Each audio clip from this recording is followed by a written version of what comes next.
Welcome to Nourishing the Mother, an inspired conversation space between Bridget Wood and Julie Tenner on the journey of motherhood through the common thread of parenting, relationship, and sexuality as a path to consciousness. We keep our conversations honest, our experiences real, and our philosophies exploratory. We believe that in order to raise incredible humans, we first have to raise ourselves. We know that in order to rock the family, you've got to nourish the mother. If you are here, you care about paving a path of conscious and intentional motherhood, connected with yourself and your gifts, and also illuminating your children in theirs so we may raise more whole humans who can impact this world in a more humane way. If you desire to integrate your learnings practically and supportively, head on over to bridgetwood.life or julietenner.love to go deeper. And for all live-streamed pre-release podcasts and all our free content, head over to our free Facebook group, Nourishing the Mother with Bridget Wood and Julie Tenner. We are Julie Tenner and Bridget Wood, and we are so grateful you're here. Hello and welcome to Nourishing the Mother. I'm Bridget Wood. And I'm Julie Tenner. And today we have a very special podcast with a very special podcast guest, parenting together through imprints and wounds with the exceptional Lael Stone. Welcome, Lael. Thanks. Hi. So we're really excited to have conversations around what it looks like to parent with different ideas, what it looks like to parent through and with your own wounding as well as your partner's, and what it looks like when you're owning your own story or not, and perhaps that dynamic gets played out by your kids. So super juicy, super incredible conversations as part of Relationship Taboo series. We're talking about what does this look like to be working together with family, with relationship, and with conscious parenting, and they get to be together rather than separate. So really excited to have that conversation. We are. Now, as a champion of connection and creating harmony in families, Lael Stone is an educator, TEDx speaker, author, mother, and parenting counsellor who's been working with families for over 17 years. As an aware parenting instructor, she facilitates workshops and support groups that empower parents to create connections and stronger relationships with their children. Lael spent 15 years working in childbirth education and postnatal care, working with couples through pregnancy, birth, and the first few years of parenting as a doula, calm birth practitioner, and postnatal trauma counsellor. She is the creator and director of the About Birth online education program, a pioneering way to learn about birth and early parenting. She is also the co-creator of Woodline Primary School, an innovative new school based on emotional well-being and connection. Lael is the co-host of the Aware Parenting podcast and a sought-after public speaker who talks candidly about her experiences and her great passion, creating wellness in families through connection and communication. She is excited to be teaming up with the Resilience Project to deliver presentations around raising resilient children all over Australia in 2021. She is the mother of 3 big kids who are teenagers and young adults, and she is currently putting all her research into practice with them. So great to have you here. We feel so honoured to have you as part of our podcast again. We did have you on a couple of years ago, and it's lovely to have you back again. Thank you. I'm so happy to be here. Do you know the podcast we did years ago? I have people who I still talk to now going, I remember when you talked about teenagers on that podcast with Julie and Bridget, and I've always remembered that. It's made me think about, wow, there is another way to raise teens. So thank you guys for having me back, because I remember I have had a lot of people still, say, I remember listening to that, and it landed for me. So thank you. Thanks for having me. How cool is that? That's so cool. We love that. I remember recording that, and that was, I think I had like a 3 or a 4-year-old then, and it was like mind blown. So I think I love that, you've taken people on that journey and that they find their way to you too when they get to that age. Yeah. It's bizarre. Like, my son just turned 21. He's an adult. He's his own being. He comes and goes these days. And I look at it sometimes and I think, how did I get here 21 years down the track of having adult children? And yet I just more than anything, I see what I often talk about with parenting is I see the fruits of it in who they are as young adults. And I think that for me is really powerful of so much of what we can talk about, particularly toddlers or school age kids. And we're like, yeah, but what does that look like down the track? And I feel really blessed to have been on this journey for a while to actually see that, in who they are as beautiful young adults. It's beautiful to see. So we would love to really begin this discussion with, first of all, framing it that we brought you on to talk about relationship taboos, being that in relationship you are going to hit lots of emotional, psychic, wounding, because you're going to see parts of your partner that you perhaps never saw before because they're seeing themselves through their child. And then you're seeing them through your children together. And sometimes that can be really hard to be with, hard to understand, I suppose hard to forge a path together with if you're a mother listening and you value conscious parenting, which is the bulk of our listeners. So we know that you have an enormous body of work and practice in this area. So we'd love to hear how you personally came to want to aware parent and what that looked like for you to bring your husband on that journey, and then how you would open up or offer other women to consider bringing their partners on that journey with them. We got like about 5 hours. Yeah. We know it's a super layered, super complex. I guess one of the main problems, and I imagine you would see it too, is the different parenting ideas or the reality of, whoa, I've come screaming into this person that I don't recognize, and this is not in alignment with this now shared human that we're raising, and what do we do? Yeah, it's so big. And I would say probably look, 3/4 of the parents that I work with come because of this, because we're on different pages and it's not always classically this way, but often what I have seen, and again, I'm doing a bit of a blanket thing here, but it's not always the way. Perhaps mum is feeling a bit more permissive in her parenting. She wants everything to be okay, wants it to be calm. Perhaps dad feels that, there's not enough boundaries and our kids are going to grow up entitled. So they kind of use a lot of power over more of that authoritarian stuff. And then there's often a big clash and then the kids are in the middle going, whoa, what's going on here? And here's this button I can push and yours. And let's get some stuff happening, parents, looking at your own stuff. I think for me personally, I often always talk about that I went into mothering with a belief system that I had to keep my kids happy all the time. So I just didn't know how to deal with feelings and emotions. So I thought that if they were happy, then that meant I was a good mum, I was doing a good job. And so therefore, I just spent most of my time trying to make sure that I could meet my kids' needs, which, and for anyone who does that will know, is so exhausting. It's impossible, firstly, and it's really, really exhausting. So I really sat on the permissive place of just, I want to keep everybody happy. And therefore I was exhausted because I had no limits or boundaries for myself. I didn't take care of myself. I was ending up becoming a very resentful mother because all I felt like I was doing was trying to keep everyone happy all the time. Now, my beautiful husband, he came in with, he was super, super fun dad. So part of him was always like, yeah, we'll keep everyone happy. But whenever he felt like he was being disrespected or felt like I was being too lenient on them, he would come in over the top. And that's where we would often clash. And so, I was always like, I need to protect the kids and make sure they're okay. Not that he was ever, aggressive or violent or anything with the kids, but he just came in with like, no, that's the rules. That's how we're doing it. And so I was like, no, but that doesn't feel safe. And then, but like the kids are running all over us. And, so there was this real dance between us, and we probably sat in that dynamic for about 7 or 8 years. And, we had children young, we got together young. Like it was an intense time. Like we both look back at that time when we had young kids and think, wow, it's pretty lucky that we actually got through it. Because what was really happening in most of those years was all my wounds were popping up, all his wounds were popping up, and we didn't have the support or the wisdom or the know-how to navigate it. So we just kept bouncing off each other. And then, we didn't fight a lot, but really what was going on for me as a mother was, you don't understand how hard it is. You know, I'm doing all the work here. He was doing the whole, you don't understand how hard it is.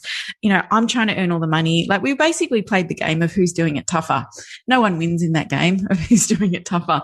And so, and how it played out is that I would just then struggle even more because I was waiting for him to come home and say, gosh, that looks so hard. How about you take a break? And he was really waiting for me to validate, I can see how you're working really hard to fix, you know, our financial issues or whatever.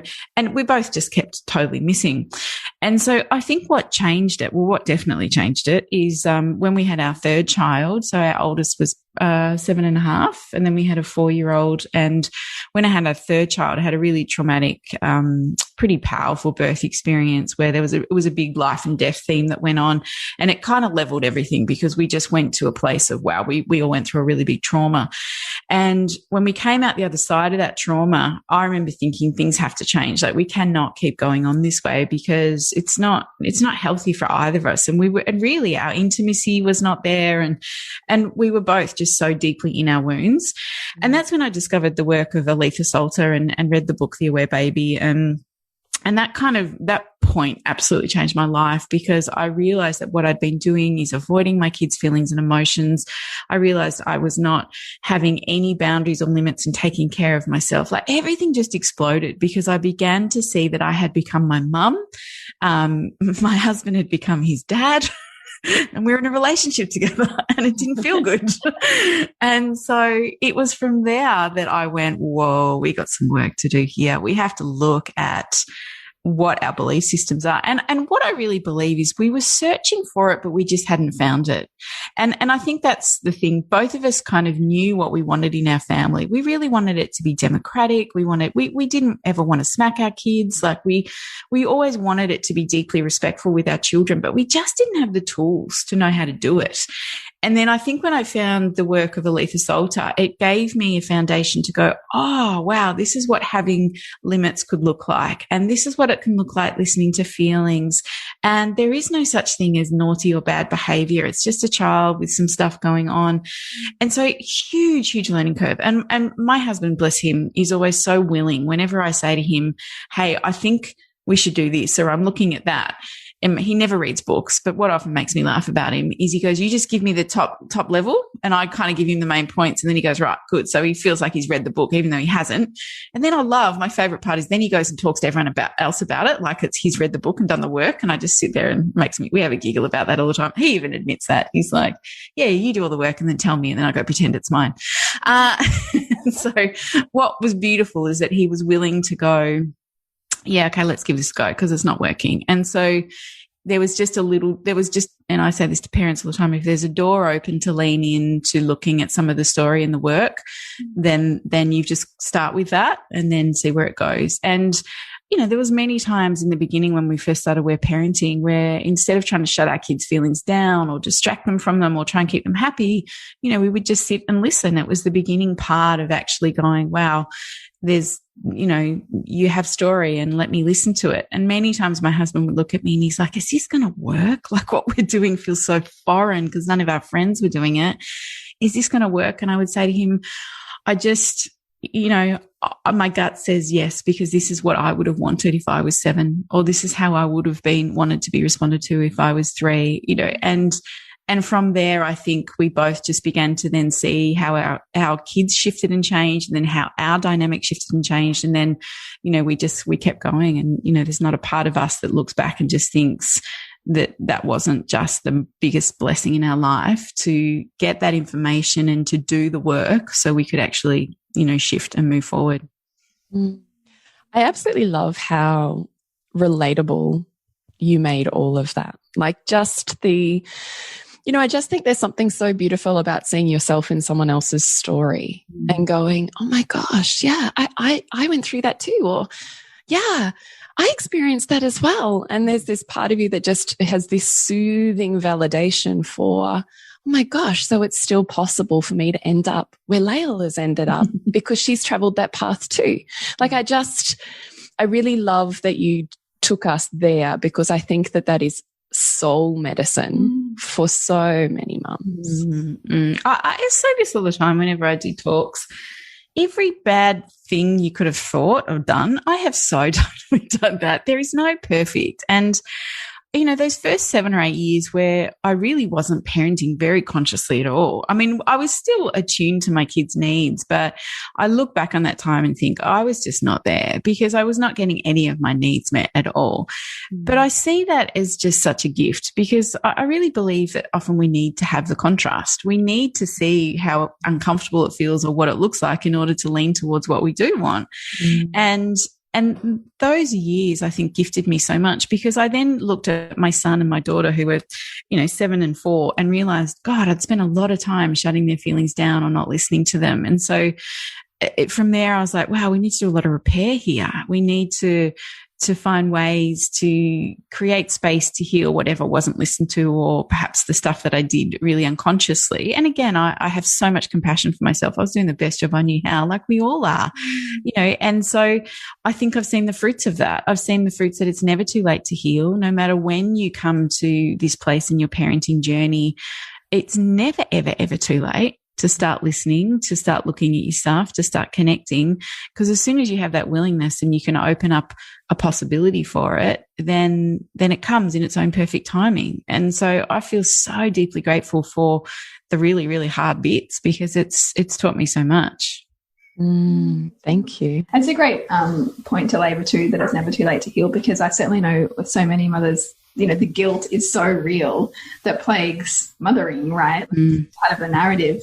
And so to know that whatever age we might come to greater consciousness in our parenting, there's room for us and for our child to heal that and for our child to not feel like something's missing.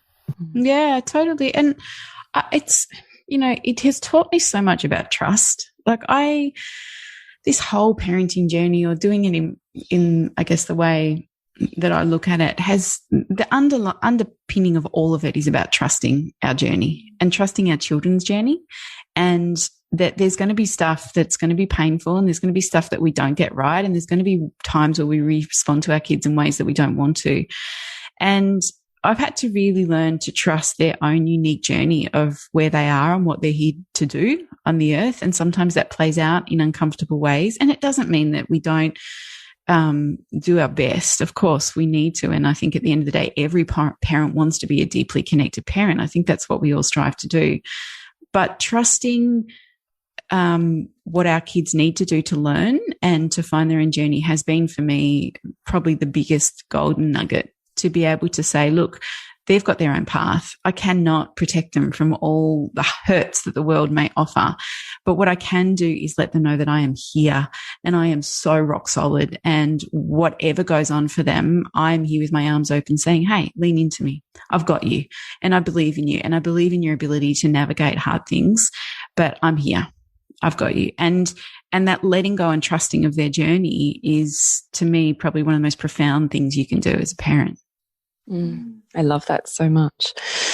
How would you, I don't want to say advise, how would you enter the conversation around cultivating willingness in a non-willing partner? Oh, that's hard, isn't it? It's tricky. It's really tricky. And so I always come back to this first, of that we are all doing the best job we know how. You know, I have a saying that we are always coming from protection, which means that if your partner is powering over or they're doing stuff that doesn't feel good to you, it is the first piece I think we need to do is have compassion that they are also protecting themselves, because we all come to parenting with our wounds. We all come with our stories of this wasn't good enough, or I didn't get this need met, or that feels really dangerous for me. So we're always working from protection. And I think that is such an important thing to remember, that nobody's behaving that way because they want to. They're doing it because they're trying to keep themselves safe. And we that applies to children and applies to adults as well. Now, obviously with adults, we hope that we have a bit more awareness to be conscious of what we're doing. But a lot of the time we don't, because we've never been taught about how to navigate that or lean into it.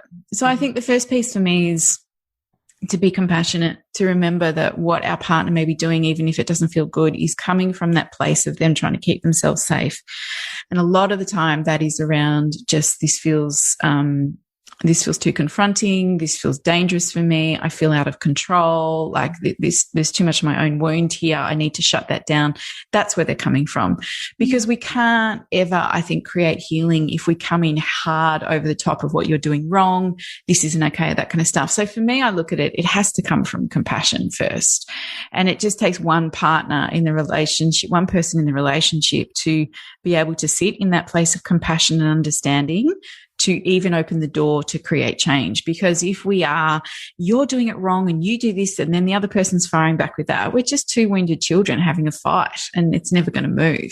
So it just takes one person to be able to sit, I think, in their heart and look behind what's going on and say, okay, that's coming from there. So for me, I guess what I've learned over the years is that, you know, in the heat of the moment is never the time to go entering into, and what's going on for you right now, right? Because it's just too up, it's too alive, it's too there. It is always after, and it's in those moments where we do feel connected, that it is time to open up those conversations. And so for me, what I learned with my partner, and he would do the same for me, like this isn't me just being the, you know, aware parenting person saying, hey, what's going on? He would call me out on my stuff. Our kids would call us out on our stuff. Like it was perfect.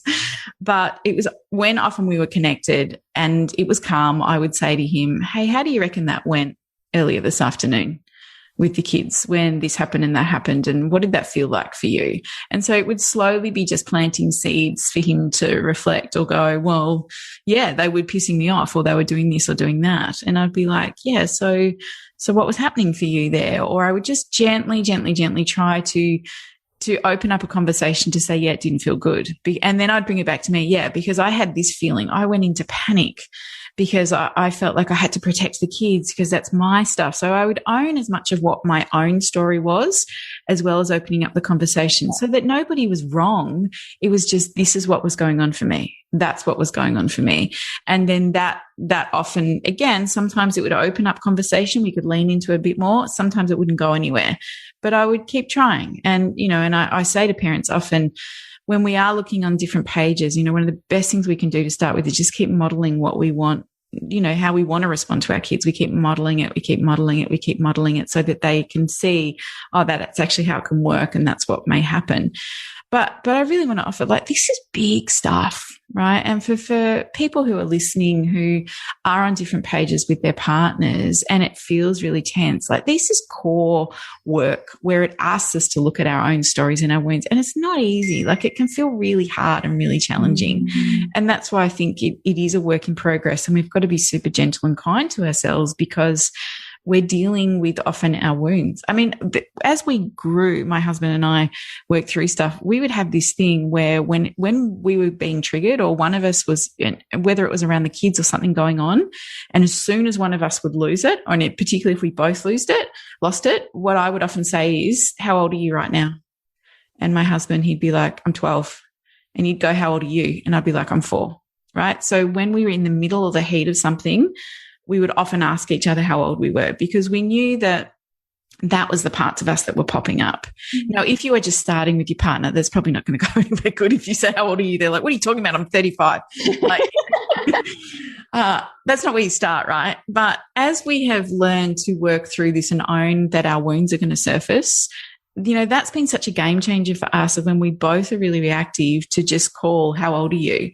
And in that moment when you can own, oh, I feel like a 12-year-old or I feel like a 4-year-old, it helped us in those situations to go, what's going on for you right now? You know, we had an incident once and both my husband and I were popping, and I literally just said, how old are you? And he's like, 12. And I go, where are you? And he's like, I feel really unsupported. I feel like nobody's here to help me. I don't know what to do. And I'm meant to know and I don't. And I'm like, okay, that's where you are. And he's like, where are you? And I'm like, I feel 4. I feel totally unsafe because nobody's taking care of this. And so then we both literally just sat there, him as a 12-year-old, me as a 4-year-old. And we both kind of went, okay, what do you need? And he's like, I need someone to support me. I need someone to guide me. And I was like, okay. And then he asked me the same question, what do you need? And I was like, I need an adult, or I need someone to tell me it's going to be okay and that it's safe. And we basically worked through this process together where we could instantly drop the story. We moved into the wounds that we were, and then it actually dissipated and we were both able to feel it. And then we could come out the other side and go, okay, now what's the possibility of the solution that we can look for? But it's taken a while to get to those points where we can actually both lean into it quickly to know that there's something going on, and so that's been pretty profound. It sounds profound. That's awesome. Really amazing. And so I really hear that there's a journey, right? There's a journey for so many parents to get to that place, and that going gently, because the problem is when we're in a wound and we're in reaction, we want to make that feeling go away, right? Which and sometimes makes somebody wrong for that. So how would you offer the mother who's in this dynamic with their partner where she's, as part of her protection, making him wrong or his parenting wrong, how does she first be with that feeling in herself to almost kind of create a pattern interrupt to then offer compassion? Because there needs to be a step kind of before you can offer compassion, right? 100%, yes. So I think there's a few different ways to do it, and it depends on what resonates with you. For me personally, whenever I started to feel really reactive or I was going into a story, and I'm very grateful because this was something that I was taught from my mother many years ago. She often, from a really young age, she would say to me, "What is this about for you? Like, what is this? What do you have to feel in this story?" So I was really taught from a young age, whatever's going on, whenever I'm having a reaction, it's about me, right? There's something in me that's not being met. So I feel very lucky that that was something that I was taught from a young age, and that has often been my default. And I know that's not usually everyone's default. Our default is to move into blame or move into projection onto someone else as to why what they're doing is making you uncomfortable, right? Whereas really the gift is to go, "Oh, what's going on for me here? There's something." So for me, my first question was always when something I felt, whether it was I felt attacked or whether I felt really vulnerable or whether I felt scared, my first question was always to be, what's going on for me here? And so, and from that, just even asking that question, it brought it back to, I'm having a reaction around something, and I need to own this reaction. So sometimes I would take that and go and journal, and just, if I could, I'd go and just write a train of thought. This is what I'm feeling right now, and see what came out of that. Sometimes it's ringing a friend and just saying, "Can you listen to me for a moment? Because I'm feeling really, really reactive and I've got something going on."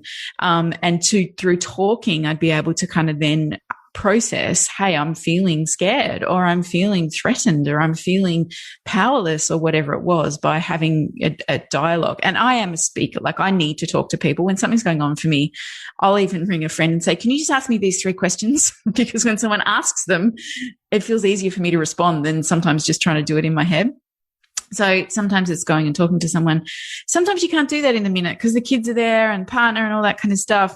And for me, it was often, I need to take a pause. So if I am feeling something, I am going to just almost get quiet for a minute and go, I'm having a response. I'm having a big reaction. I need to just sit with that for a minute to see where that's taking me. So I think the first piece is, what do we have to own in ourselves before we start projecting onto where that is, that other person? What is this? And this for me is the fundamental core of all this work. If we can't own our own story, we're not going to create shifts. And I think, particularly in, I guess, a conscious parenting dynamic, when we can see the story that's going on, and often women do, because they often do a lot more research, or they do more self-discovery stuff, or we're made to do self-discovery stuff because we have to, we're the ones that get pregnant and have the babies, and you're pushed into those places. And so on some level, you do a lot more of that process work. I think we naturally default to questioning and asking more than what men do, unless they've had to really, move through those rites of passage themselves to really, have that inquiry. And I think it is very easy, of course, just to project onto that other person of what it is. But if you can firstly come back to, okay, what is going on for me here? And whether it is, I feel really angry because you are acting like a child, well, that's good. You've got anger going on. You're feeling angry. And what need of that is there for you? Or what does that remind you of? Or what is coming up as part of your story of why that feels unsafe? And I think the key piece of this is that we come together with our partners to work through our wounds, whether we like it or not. We think we come together because we're going to build a life and we're going to love each other and it's going to be magical and we'll have great sex. But often we come together because they're the perfect person to mirror back to you the stuff that you need to work with, right? It doesn't sound very romantic at all, does it? But that's who we often choose, because they are the perfect people somewhere in our psyche, in safety, to say, hey, I'm going to help you look at your shadow here. And I think for me, the biggest piece is firstly having the willingness and the consciousness to go, there's something going on for me here. And so, for me, whenever I'm working with someone and when they're wanting to say, my partner doesn't do this and partner doesn't do that, I'm like, let's not talk about your partner. It's not about your partner. It's about you. What's happening here right now? And when we can at least get our piece of the story, then that allows us to move into more spaciousness and compassion to perhaps hold a space for our partner to move into their stuff. But we can't do it unless we own ours first. So great.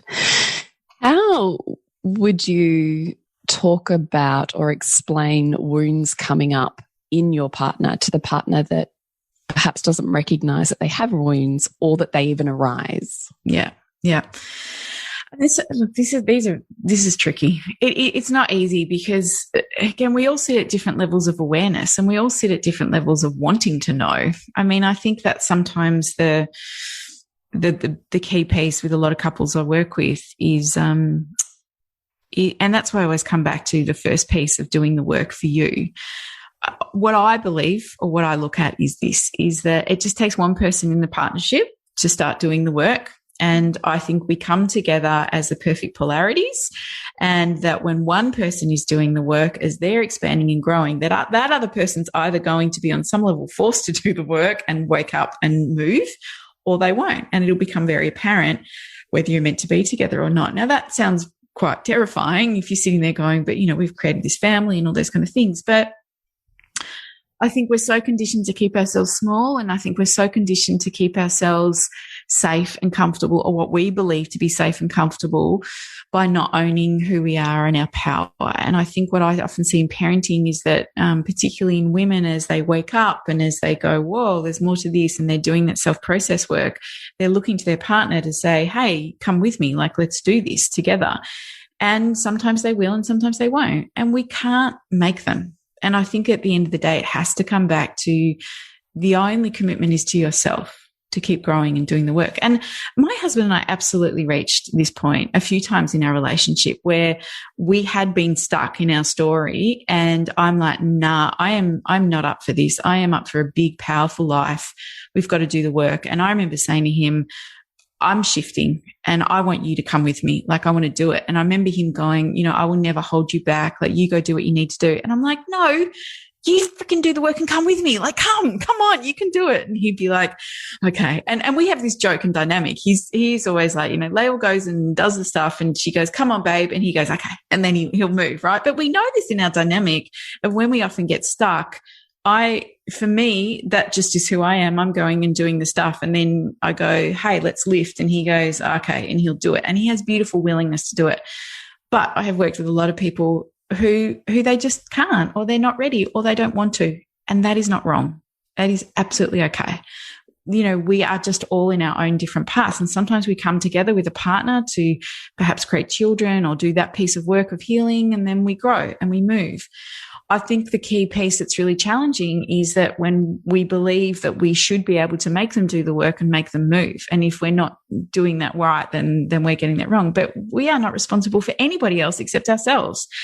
And if somebody wants to grow and do the work, they will. And if they don't, they don't. And our where we've got to come back to within ourselves is, our commitment to ourselves to keep growing and expanding. And whether they come or not is the challenge of where we move to. But I think the more we tune in to going, well, what is this for me and where do I want to be and how do I want to walk on this earth? That is what I am committed to doing. And I ideally would love a partner who can stand beside me within that, but I can't make them. And they're also not wrong if they don't want to. That's grace right there, isn't it? That you can own your story and unravel your story and your growth and allow them theirs, whether it's with you or with yourself that you want or not. And look, there's been many times, both, and again, I would say my husband has said the exact same stuff back to me as I've said to him in this, where both of us have been stuck or we've been frightened or we've been in the story. And, how I've turned up to Mike, I've looked him in the eye and said, I see who you are. I see the power of who you are. I know you are magnificent and there is so much more and perhaps you're scared and whatever. And, if all I can do is just keep seeing you in the powerful version of you, then that's what I'm going to do until you remember that. And he said the same to me. And that's often where we've sometimes had to get to. And that's all we can do. But when we're starting at the very beginning, right, when we're realizing perhaps we're on different paths with parenting or where we are in the relationship, you know, those conversations probably aren't happening just yet. It really just is about, hey, I can see that you're feeling really activated. So am I. How about we talk about it? It's just calling, saying what we see. Or it's, I can see that we're, you know, the places where we fight is around parenting and how we should do it. Should we go and talk to someone and see if they can help us unpack a bit of our stories? And sometimes we need that third person to hold that space for us to be able to look at our wounds, because it's too confronting to do it with each other, because we often play each other's parents, you know. So I think that when we're starting at the very beginning, it is often about how do we get the support to do this? How do we just even identify it doesn't feel good? It doesn't feel good in our relationship fighting like this. And I don't want that to be that. I want us to feel good and harmonious. So what can we do? What are you willing to do so we can take those little steps forward? What does it mean, or how do you see it play out, that when the parents don't own their own story, the kids play it out? Yeah.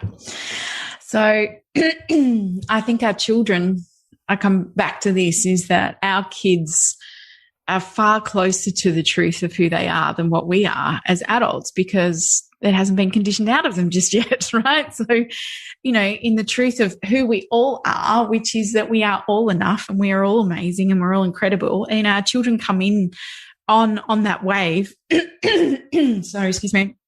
And basically, you know, they know what it feels like to feel in balance and feel in alignment. And so when they are responding to their environment, which is what they do all the time, and it feels not so great, then what's going to happen is they're going to behave in certain ways to get our attention, to push those beautiful buttons in us to help us do the work so they can feel good again. So it's, you know, I always look at it this way: is whenever we're having a reaction as a parent, and you guys talk about this all the time, you know, this beautiful stuff of when we're reacting as a parent, it's about us. There's something going on for us. Now, sometimes we're reactive because we're tired and we haven't eaten, and, you know, we just, you know, we're feeling frustrated, right? We've got those basic needs that we feel reactive with. But when we are reacting in big ways, or with something that our child keeps doing again, and again, you know, then there's an opportunity to lean into, what is this about for me? Is this part of my own past coming up? Is this a wound from my own childhood that's being asked to be looked at?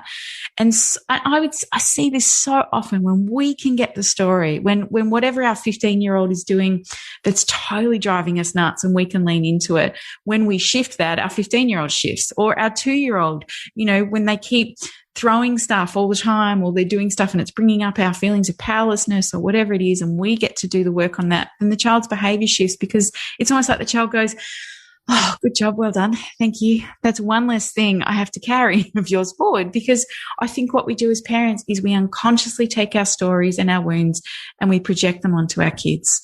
And our kids go, hey, I don't want this. And so they push them back, and they push them back with their behavior, and they push them back to us and saying, hey, this is not mine. And you need to shift and move. Because actually what I want is, I want a parent who can own their story, and I want a parent who can be this really safe container for me to be who I need to be.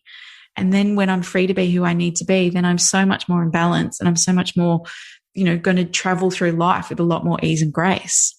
But again, these are big things that we were never modeled. Like, it's rare that I work with a parent who had a parent who raised them like this. So when we are doing this, you know, this is first generation on some level, parenting with consciousness. It's hard, and it's big, and it's making us look at our stuff. And I look at it this way: is like, my kids are still going to have story. I just hope they don't have as much as what I do. And they don't. I can see it already in them. You know, they are so quick to move into their feelings and express them and get their needs met. They are all deeply connected to who they are and their truth. Like, they do not get swayed by what other people think. Like, they are just like, they've got clarity of who they are, because there's been that freedom for them to feel and to be who they need to be in the world. And because I've had to keep looking at my stuff going, oh, what am I projecting onto them, or what do I need to own? And the more we can do our own work, the less our kids have to carry forward. And I think that is the greatest gift that we can give them. Amen. what does it look, I guess, what does support look like when you talk about, you know, this stuff comes up and that, you know, it's really hard and we don't have a narrative, a framework or support in order to navigate that in a wholesome, wholehearted way. What does support look like? I think it can look like many things. I think for some people, you know, it can be having just stillness to journal or to write or to sit with yourself to really feel into what am I feeling. Like for some people, that's their process. For some people, it's moving their body and that helps them, you know, integrate or figure out what's going on for them. You know, that could be going for a run for someone. That could be dancing for someone else. It could be yoga. Could be boxing. God, I love boxing. Boxing's so great as a mother. Don't you think it should be standard mother practice? It's just the best. I think it also is, it's having community. It's having other mothers that we can lean into and say, gosh, I'm feeling really activated about my partner, or my 4-year-old's really doing my head in because of this, this, and this. And it's having the opportunity to be heard without judgment and just talk it through, and to have somebody else just sit down and offer you that empathy and compassion can help you get to your story, to help you see what it is that's going on for you. And when they sit there without judgment and they listen with beautiful compassion, it gives us the opportunity to lean into whatever it is for us so we can move it. And then, you know, we're like, oh, I've just moved that piece. You know, it shifts. Or it is sometimes professional help. It's, you know, I mean, I believe that everyone should have therapy at some point in their life, because we need to have a safe container to work through our stories and wounds. And if we haven't, then having kids is just going to bring it up for you. It just is. It's impossible not to. You know, if you want to know what your story is, then just look what's happening in your family, or go hang out with your parents for a week. Either two of those will show you, you know. Really. Oh, in the same time. I think that it looks different things for different people. And, I mean, I'm absolutely a talker. I process through talking. So I have to talk to someone about whatever's going on for me. And sometimes I have to talk to 2 different people, depending on what is going on, to actually just hear myself within it, or get some feedback and to feel into what it is that I need to do. And I think it's being attuned to what helps you own your piece of the story, help move the wound and feel whatever it is so you can find your way back to the center. So I think it's individual, but I think I really believe we need other people to hold that space for us, to help us move. Do you have any questions before we move into our quick fire? I don't. Do you have anything else you would love to offer, Lael, before we move into those questions? I mean, particularly on this topic, I just want to come back to that it is delicate and challenging. And I think for any of your beautiful people who are listening, it can feel sometimes really, really tricky when we're in a dynamic or relationship where perhaps one person's not owning it, or we're coming from different places. And I always come back to that sometimes when things feel really hard, sometimes the only thing we can do is to put, like, you know, a little, I say the word prayer, but I'm not meaning in a religious sense, a little prayer out there in the sense of just like, I am really willing to do the healing work or create harmony in our family. And sometimes that's all we can do, is just put it out there to say, that's what I'm willing to have. And I don't know how that's going to look, but I'm really, really willing to move towards it.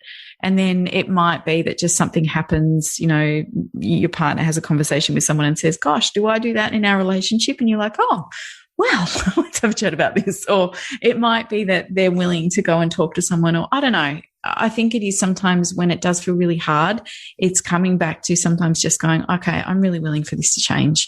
I don't know how that's going to look, but that's what I want. What I want this to look like is a relationship where we do meet deeply, where we are aligned with our parenting, all those kind of things. So for people that are feeling sometimes that it is so hard, sometimes the first step is just going, well, what do I want this to look like? And what am I willing to have? And I'm going to put that out there and see what happens. Thank you. So we'll move into our 3 quick fire questions that we ask every podcast guest. So I wonder, to start off, Lael, if there's a time that you can think about that you would be comfortable and willing to share, where you have experienced a wound or a challenge and you have transformed that into wisdom. And what we're hoping you might consider doing is sharing with us the wound, how you transformed it, and absolutely what your deeply lived experience has allowed you to gain the wisdom of? That's such a good question. I love that. Yeah, for me, absolutely, it was the birth of my third child. I went into an experience, I worked in birth. I was really ready to have this profound orgasmic birth experience in the bush. I basically put it out there that this birth experience was going to show me the woman I am. I just really want to say to everyone, don't ever say that. Be careful what you wish for. You're going to get one thing and then when it comes back, and ended up having, beautiful, gorgeous story, breech baby, undiagnosed, ended up in hospital, long labor, ended up with emergency cesarean. And for me, I was a birth worker. I taught calm birth. That seemed, all my ego came up around, oh my God, I failed, got it wrong.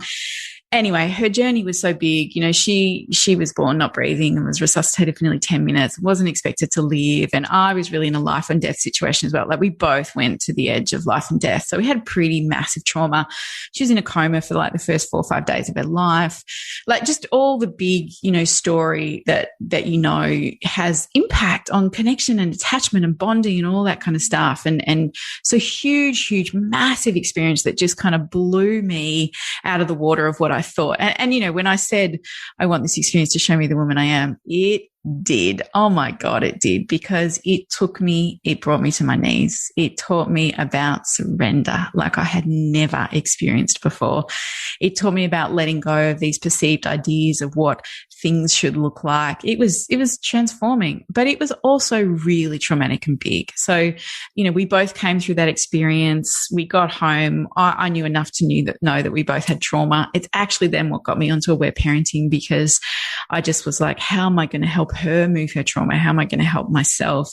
And that's when I discovered Aletha Salter's book. And that's where I began to go, whoa, there's a whole lot of feelings here that I haven't dealt with.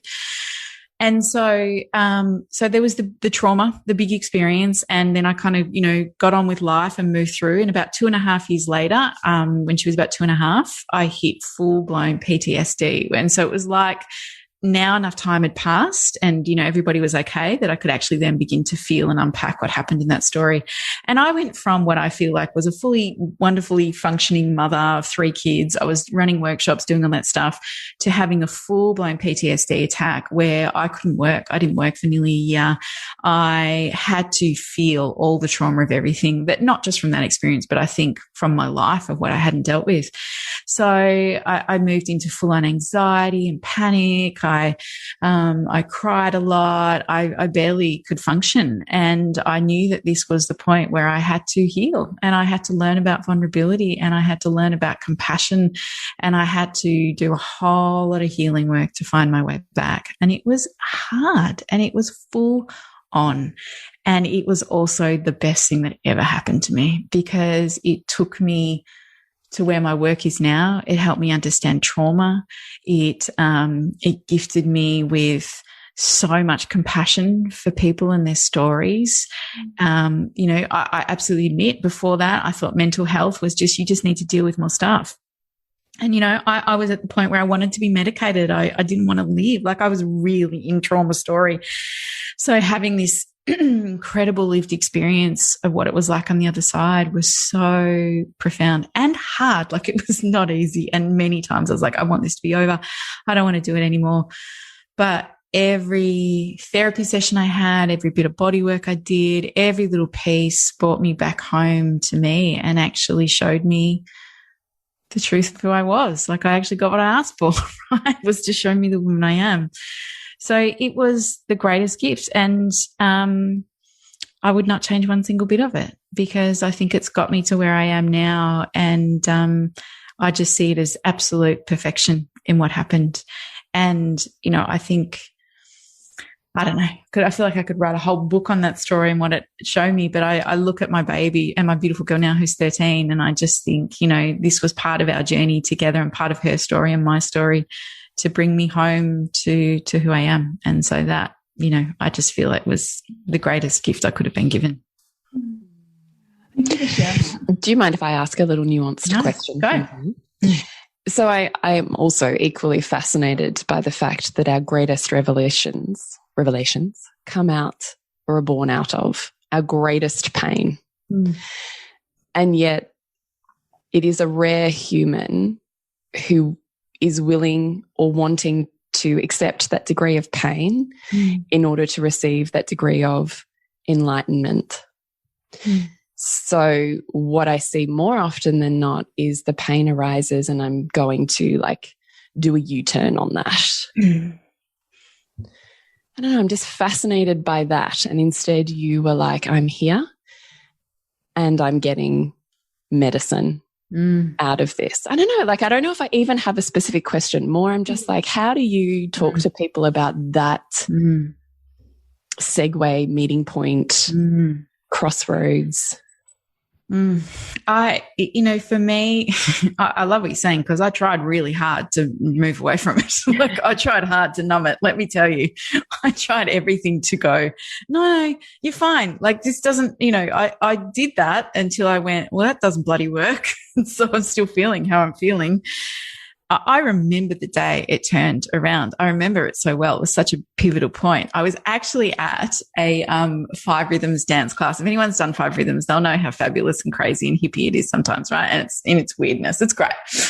And I'm in a 5 rhythms class with, a whole massive group of strangers, and everyone's dancing and the instructor, I'll never forget this. She's talking about hands, right? And she says this thing where she goes, when you're dancing, don't abandon your hands. Like, they exist. They're part of your arms. Like, don't abandon it.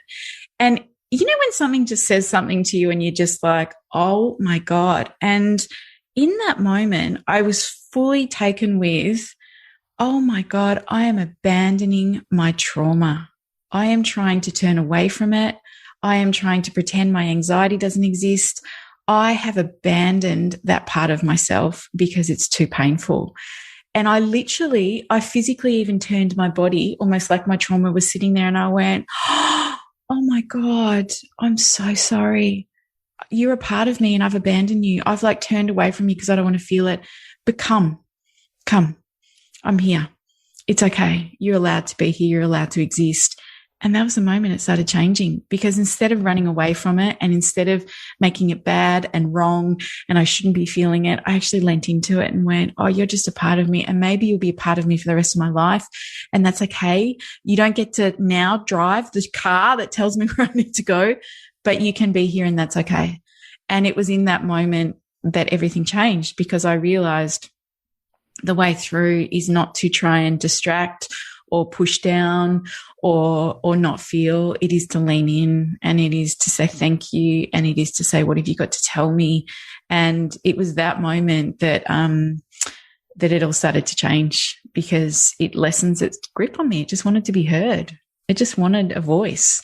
And so then I just lent into the vulnerability and the anxiety and the panic and all of it. And instead of judging it, I just welcomed it, and I sat with it, and I would have conversations with it, and I would cuddle it, and I'd say, thank you for showing me what you need to show me.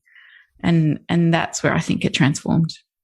Thank you for that story. I had full blown ripples of just gratitude moving through my body, and just eye weeping tears, which I just think that's a really potent moment. So, and it feels sacred. So thank you for sharing that. Do you mind if I asked one tiny more nuanced question?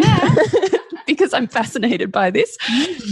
Is how do you do that and still parent? That was my question. Oh, was that going to be your question? That's the same question. Yeah. Well, that was hard. If you're a conscious parent, you want to be there for your child. So how can you lean into that and still be a parent? Yeah. So for me, at that period of my life, I had to simplify everything. I had to take away all the things that were hard, because I knew that my healing was so important, and that my 2 jobs were I have to heal and look after my kids at the same time. So that was huge for me, because I am a go-getter and a doer, and I am like action woman, right? So I'm like, yeah, what can we create and build and all that kind of stuff. And it was the season of my life where I actually had to stop that and say, this is the time where I actually just have to focus on healing and my children. So for me, it was about actually learning to say no, firstly, to anything that felt remotely stressful to me or that felt like it was going to ask more of me. I actually said no. And that was challenging, because I am out in the world, and it went against all the parts of the part of me that wanted to do it. But I actually then just went, no, this is just for now. Like, you need to do this healing just now. So I actually simplified as much as I could. I would own where I was. So when I was feeling really worried or I was feeling really sad, my kids would often come in and go, "Are you okay, mummy?" And instead of saying, "Yeah, I'm fine, I'm okay," I'd go, "I'm feeling really sad today. And so I'm going to go and ring my friend Rach because I just need to talk about my sad a little bit, but I'm going to be okay, but I need to, that's how I am." So I learned to be actually authentic with my kids, and they totally accepted it, because I think a lot of the time before that, wherever I was feeling, they would, kids are tuned to us, right? So they'd come and go, "You okay?" And when we go, "Yeah," they'd be like, "No, you're not." So I actually learned to just be real and go, "Mummy's feeling big feelings today. And what I'm going to do is this to take care of them. But I'm still here for you." So I learned to actually just be real. And the more real I was and the more I would lean into taking care of myself, the more spaciousness my kids were like, "Yeah, okay, no worries." So it didn't become scary. Whereas when I wasn't owning it, that's when they were feeling there is real incongruency here. And that makes me feel unsafe. And that's when I'd see them act out more. So I was modeling to them, yeah, I don't feel okay, but this is what I'm going to do to take care of my needs, which I think was powerful, because we were beginning to see they were having this imprint around, yes, you have to model what that looks like when we don't feel good. What do we need to lean into? So firstly, I was going to do that. Secondly, I was being authentic to myself, which is all our kids ever want. They want the authentic version of ourselves, even if it is messy. It's better than the, cultivated version of ourselves, because then they're like, this doesn't feel right. My body's saying one thing and you're saying something else. So I think that was that. And I asked for help a lot. I just all of a sudden, I had a big martyr story in my mothering journey that I should be able to do it all. And I was really rubbish at asking for help. And then when I kind of got brought to my knees, I was like, I can't do this without help. And so I asked for help, and I asked my mum, and my mother-in-law would look after the kids. I would ring my friends some days and say, "I'm having a really bad day. Could you take the kids?" And I said yes to all the help that I could get for the times when it was tricky. And so it was not easy. It was hard. But the more I lent into owning and being real with my own stuff, it's almost like the freer my kids became, because they were like, "You're doing the work, Mum. Well done." That's what it felt like a lot of the time. And again, there were heaps of times where it didn't look like that. It was really messy and it was horrible. And there was times I was like, this just feels really hard. But then there are other times where I could see the light come and it was all right. So much for sharing that. Our next question is, what are the books that you feel everybody should read in their lifetime, or the book that's been most influential for you? Oh, God, this is another really good. I love these questions. They're so good. I was really thinking about this question because there's been different books, have phases in my life that have been like, they're like, wow, open you up to the new pieces. I think in my early and my teen years, like I came across, I don't know if you know Jonathan Livingston Seagull, his book One. It was like this spiritual book. Like that was kind of one of the first spiritual books I read that I was like, whoa, there's so much more out here. And I think then reading things like the Celestine Prophecy when I was like 19 or 20, I was just like, that resonated with me. I think then moving into the phase of my life where I worked in birth, I came across Ina May Gaskin's work, and I think spiritual midwifery really was like, oh, wow, this is how life could be. That was a huge turning point for me. Aletha Salter's book, The Aware Baby, was again a huge revelation for me around a whole other way of being. Like that really held me. Naomi Wolf's book, Vagina, which I just like, if anyone says to me, what book should everyone read? I actually think that's the book for me, because I think when it talks about women, their bodies, our power, that kind of stuff, for me, that was one of the books where I just would read a page or two and then I'd have to ring someone and told them what I've just read. I was so like, oh my God, I was so opened by that book. I mean, look, there are so many magnificent books and authors out there. It's really hard to pick, isn't it? But I think in reflection of where my life has been and what has influenced me, they're probably the ones that have taken me on the path to like, wow, this is revolutionary. Also, I would say David Data's book, Intimate Communion, was also another big game changer for me in my relationship. So I think they're the ones that have been the books that have absolutely opened my eyes to what is possible in a different way and led me on different paths. Beautiful examples. Thank you. And the last question is, if you could have a billboard anywhere on a highway, what would it say? It would say, remember who you are.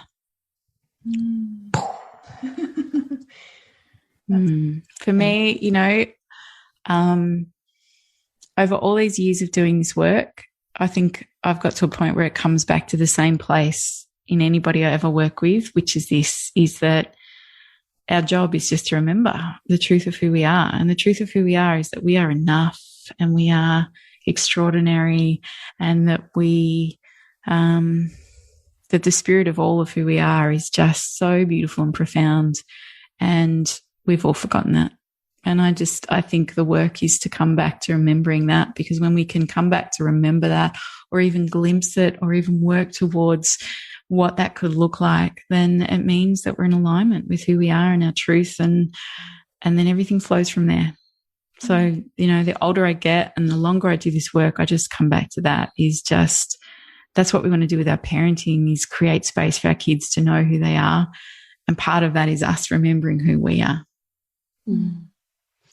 Thank you, Lael. I feel like we've just had the most profound journey around 100 suns. So it's such a delight and a pleasure to our hearts and our souls to have you here and in this space, having profound conversations. And we're so deeply moved and grateful that you're coming in to have a deeper and extended conversation with our little community of equally lit up women and mothers. So again, thank you very much for that. We would love for you to share with our podcast listeners where they can go deeper with you, how they can go deeper with you, and where they would find you and connect with you. Thank you. So I'm on social medias. Oh, you know, there's not many people called Lael, so I'm pretty easy to find. So you can find me Lael Stone. So my website's laelstone.com.au. I'll just say Lael, L-A-E-L. Yeah, Lael Stone. So you can find me on social media there. So we also have the Aware Parenting podcast, where we talk about all parenting stuff. I also have woodlineprimary.com.au, which is a school that we opened this year, which is all based around awareness and connection. And I guess, you know, for many people, the school that we wished we all could have gone to, or that we want for our kids. So that's woodlineprimary.com.au. And I still have a birth program too, which, even though I don't work in birth anymore, which is aboutbirth.com.au, and that's got for pregnancy, that's all just, you know, for women wanting birth education. For me though, really, I'm not seeing so much one-on-one people as much anymore, because I'm doing a lot more talking and speaking gigs, but I do have online courses that people can do. So I have an Aware Parenting immersion that's coming up in a month or so, which is like an 8-week journey. And I also have a couples course on my website, which is for parents to journey a bit deeper into their own stories and imprints, you know, and parenting. So much richness. I just actually even love hearing the journey of your career. Like that's it's just so evolutions of alignment and purpose, isn't it? Like how absolutely glorious. You've done it all whilst consciously raising 3 children, and having an intimate relationship. Like it's amazing. I love about myself that I just can't do stuff unless I'm passionate about it. And what I have loved and learned is that through my journeys of my life, so it's taken me into my work. Like I just live what I needed to learn. So that's where I worked in birth for so long, and then had to work in trauma to understand that, and then worked into parenting. And then when my kids became teenagers, you know, I did lots of work around sex ed and working with teens, because I was like, oh my God, I've got to get that right. And so for me, it has been just following the journey of my parenting and my kids. You know, I'll get to work in death next. I'll do that. I'm working all the way through these other things. I'll work to the end part. So we'll see. Yeah. Oh, Lael, thank you so much. What an absolute delight it has been to have this conversation with you. Thank you for having me, beautiful ladies. Thank you. And to connect with you, Bridget, is bridgetwood.life, and you, Jules, is julietenner.love. Remember to nourish the woman, to rock the family. And we'll see you next week when we continue to peel back the layers on your mothering journey. Thank you so much for listening. We literally couldn't do this without you. Please share this podcast with anyone you think it would be medicine for. If you desire to integrate your learnings practically and supportively into your life, then head on over to bridgetwood.life or julietenner.love to go deeper. And if you feel like giving back a little to this free content, please rate us on iTunes or Facebook. all of which helps the podcast reach more mamas who need this type of tonic for the soul.